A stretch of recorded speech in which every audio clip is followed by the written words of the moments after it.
Hello दोस्तों, I hope आप सब बहुत अच्छे से होंगे। हम इस चैनल पर अक्सर बात करते हैं हेल्थ की, फिटनेस की और हेल्दी लाइफस्टाइल की, फैट बर्न कैसे करें घर पे और हेल्दी स्किन की, एक्टिव लाइफस्टाइल की। लेकिन आज हम जो बात कर रहे हैं वो फैट बर्न से रिलेटेड है। रिसेंटली मैंने एक न्यूज़ पढ़ी थी कि किसी पर्सन का जिम में वर्कआउट करते टाइम हार्ट फेल हुआ और उनकी डेथ हो गई। एक न्यूज़ नहीं है, ऐसी ना तीसरे चौथे दिन बहुत सी न्यूज़ आती हैं।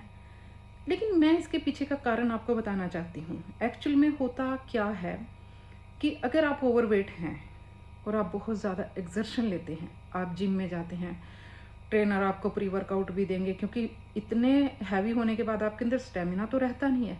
तो उस स्टेमिना को मेंटेन करने के लिए आपको प्री वर्कआउट की सलाह देते हैं वो लोग। फिर आपसे कार्डियो कराएंगे ज़बरदस्ती का, आपसे वेट ट्रेनिंग कराएंगे। एक तो आपकी बॉडी वैसे ही 50 से 60 किलो एक्स्ट्रा उठा के घूम रही है, आपके ऑर्गन्स के ऊपर वैसे ही एक्स्ट्रा बर्डन है, ऊपर से आप उसको ज़रूरत से ज़्यादा कार्डियो कर रहे हो, फिर आप वेट ट्रेनिंग कर रहे हो, आप और बर्डन कर रहे हो उसको। ये सही तरीका नहीं है वेट मैनेजमेंट का। इससे नुकसान हो सकता है फ़ायदे की बजाय। तो सही तरीका क्या है? सही तरीका सबसे पहले आप अपनी डाइट को टारगेट करें। डाइट को टारगेट करने का सबसे सही तरीका यही है कि आप अपनी डाइट से junk food, fried food, sugar, इन सबको निकाल दें। एक्स्ट्रा साल्ट को भी और बहुत ज़्यादा फ्रूट भी कंज्यूम ना करें क्योंकि वो भी शुगर से भरे हुए हैं। आप अपने डाइट में प्रोटीन रखें, हल्का फैट रखें, फाइबर रखें, जिससे आपको अपना स्टमक फुल भी फील हो और आपके अंदर एक्स्ट्रा कैलोरीज भी ना जाएं। अगर आप आराम से घर में बैठे हैं तो आपको जितनी कैलोरीज की ज़रूरत है आप उतनी ही कंज्यूम करें। कैलोरी डेफिसिट के ऊपर मैंने एक पूरी वीडियो बनाई थी कि आपकी बॉडी को कितनी कैलोरी की ज़रूरत है और आपको दिन भर में कितनी कैलोरीज लेनी चाहिए। आप अपने अगर बैलेंस डाइट, क्लीन ईटिंग जिसको बोलते हैं, अगर वो रखते हो, सबसे पहले आपको डाइट से ही अपना वेट कम करना है। जब आपका 15-10 किलो वेट कम हो जाए डाइट से, उसके बाद या तो आप किसी वेलनेस सेंटर में जाएं या फिर उसके बाद हल्की फुल्की वॉकिंग स्टार्ट करें। अब अगर आप 50 किलो एक्स्ट्रा वेट के हैं और आप वॉकिंग कर रहे हैं स्पीड से, तो आपके घुटने खत्म हो जाएंगे। हल्की फुल्की स्लो वॉकिंग आपके लिए ज़रूरी है। लेकिन आपको करना क्या है? बैठे बैठे आपको प्राणायाम करना है, आपको कपालभाति करना है, आपको अनुलोम विलोम करना है। उससे क्या होगा कि ऑक्सीजन का इनटेक आपकी बॉडी में बहुत ज़्यादा होगा, वो ऑटोमेटिकली फैट बर्न का काम करता है। आपको प्राणायाम करना है सुबह डेली। वो आप अपनी कैपेसिटी के अकॉर्डिंग कर सकते हैं, 5 मिनट से शुरू करके 10, 15, 20 मिनट तक जितना आप कर सकते हैं करें। हल्की फुल्की स्ट्रेचिंग एक्सरसाइज जो इजीली आप कर सकते हैं, आपकी बॉडी जहाँ तक मूव हो सकती है उतना ही कीजिए। सबसे जो फर्स्ट है और सबसे इम्पोर्टेंट है वो आपकी डाइट है। अपनी डाइट में सैलड्स, फ्रूट्स, मोटे अनाज, प्रोटीन, फाइबर, इस तरह की डाइट रखें। शुगर से बिल्कुल किनारा कर ले तो ज़्यादा अच्छा है। 6 मंथ के लिए किसी भी तरह का मीठा ना खाएं। तो इससे होगा चमत्कार। चमत्कार क्या? घर बैठे बैठे अपनी डाइट को फोकस करके, प्राणायाम करके आप अपना 15 से 20 किलो वेट 6 मंथ में लूज़ कर सकते हैं। ये मैं दावे के साथ बोल सकती हूँ। जब आपकी बॉडी कुछ लाइट फील करे, उसके बाद आप अपनी वॉकिंग की स्पीड थोड़ी सी बढ़ा सकते हैं। फिर आपको सांस भी अच्छे से आएगा, आपके हार्ट पे और नीज पे इतना प्रेशर भी नहीं पड़ेगा। फिर आप अपना, मतलब मैंने बोला ना कि वेट मैनेजमेंट एक लॉन्ग प्रोसेस है, ये शॉर्ट टर्म प्रोसेस नहीं है। 6 मंथ आपको इसी डाइट पे और इसी रूटीन पे चलना है।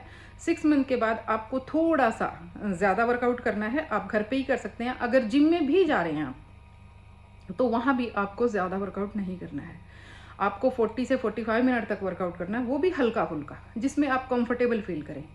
जब आपके अंदर से लगता है कि आपको 50 आपके पास एक्स्ट्रा और उसमें से 30 या 40 निकल गया है, तब आप अपनी बॉडी पे थोड़ा सा लोड डाल सकते हो। आप अच्छी वेट ट्रेनिंग कर सकते हो। स्टार्टिंग फिर वही 5 या 10 किलो के डंबल से ट्रेनिंग करके धीरे धीरे स्पीड बढ़ाना। आपका जो वेट है ना 50 किलो का, वो 2 साल के अंदर जाए तो ज़्यादा अच्छा है। उसको जितना इंस्टेंट आप अपनी बॉडी से निकालेंगे, वो उससे डबल स्पीड से ही आएगा।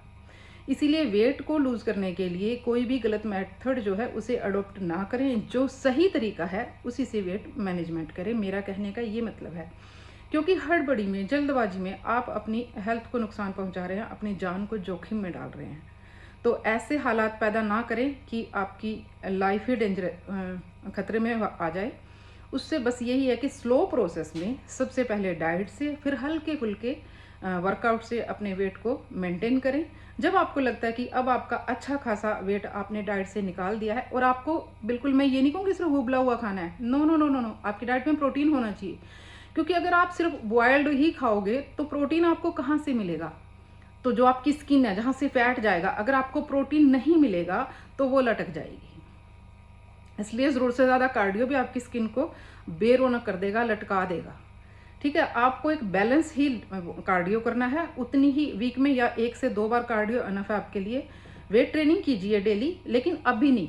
6 मंथ के बाद जब आपको लगता है कि आपने 20 kg अपने में से निकाल दिया, जो आपका 50 किलो के आसपास एक्स्ट्रा है, तो अगर आप ओवरवेट हैं तो प्लीज़ इस बात का ध्यान रखें कि एकदम से जिम ज्वाइन करके हड़बड़ी में वर्कआउट स्टार्ट ना करें, क्योंकि वहाँ पे लोगों को देख के आपके ऊपर और ज़्यादा प्रेशर आ जाता है स्लिम होने का, फिट होने का। और उस हड़बड़ी में जो भी आपको ट्रेनर बोलता है कि आप ये ले लें, वो ले लें, वो ले, आप अनावश्यक पदार्थ भी खाना शुरू कर देते हैं, जैसे सप्लीमेंट वगैरह, प्री वर्कआउट वगैरह। उनमें कैफीन की मात्रा इतनी ज़्यादा होती है कि आप उतना मतलब एक्सर्शन ले नहीं सकते जितना आपको लेना चाहिए, और आपके हार्ट पे प्रेशर आ जाता है उससे। आपका शरीर उस सब के लिए परमिशन नहीं दे रहा है आपको, आप ज़बरदस्ती कर रहे हैं, तो उसमें क्या कि आपको ऑर्गन फेलियर का खतरा बहुत ज़्यादा होता है। इसी वजह से ये डेथ बढ़ रही है। तो हम इसको कभी किसी चीज़ का नाम देते हैं, कभी किसी चीज़ का नाम देते हैं। मैं कुछ ज़्यादा इसके बारे में नहीं बोलना चाहती, बस मैं यही कहना चाहती हूँ कि ओवरवेट हैं तो वेट मैनेजमेंट के लिए थोड़ा सा पेशेंस रखिए। पहले डाइट से, फिर धीरे धीरे हल्के फुल्के वर्कआउट से ही उसे कम करने का प्रयास करें। एकदम से जल्दबाजी में कोई भी गलत कदम ना उठाएं।